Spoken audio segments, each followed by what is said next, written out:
대한민국의 대통령이 몇 명인지 모르겠습니다. 윤석열 대통령 한 사람이 맞습니까?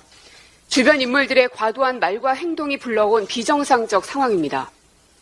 김건희 여사에 대해서는 오늘 최고위에서도 여러 지적들이 있었지만 지난 한 주에만도 7건의 일정을 소화했고 그리고 만나는 대상 또한 정치권 접촉, 유가족 만남 등 대상을 가리지 않고 있습니다. 발언에 대해서도 임기 내 개시경 종식 노력, 정부가 생사 확인과 귀환에 힘써야 한다. 이런 발언들은 대통령이 책임감을 가지고 해야 할 말들입니다. 개시경 종식은 국회 입법으로 해결해야 하고 생사 확인은 정부의 강한 의지와 외교력으로 풀어야 합니다.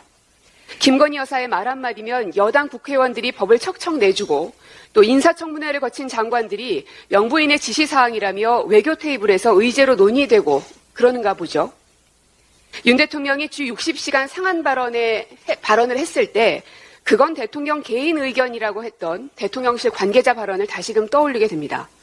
누가 이 나라의 대통령입니까? 지금이라도 이부속실을 만들어 대통령 부속비서관실이 여사를 보좌하는 지금의 기형적 시스템을 원상 복구해야 합니다. 더 이상 김건희 여사는 대통령 기둥 뒤에 숨어 꼼수를 쓰지 말기 바랍니다.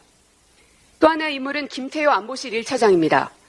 지난 11일엔 도청 의혹에 대해서 공개된 정보 상당수가 위조됐다라고 말해 도청 의혹을 제기하는 이들을 거짓말쟁이로 몰아세웠습니다. 하지만 13일 미국에선 잭 테세이라 일병이 용의자로 체포됐고 김 차장은 그제서야 미국이 아기를 갖고 도청했다는 정황은 발견되지 않았다며 도청 사실을 일정 부분 인정한 바 있습니다. 그런데 이젠 그것보다 더 나아가서 미 측이 도청 의혹에 대해 심각한 인식을 공유하며 저를 만날 때마다 유감을 표명했다라고 말했습니다.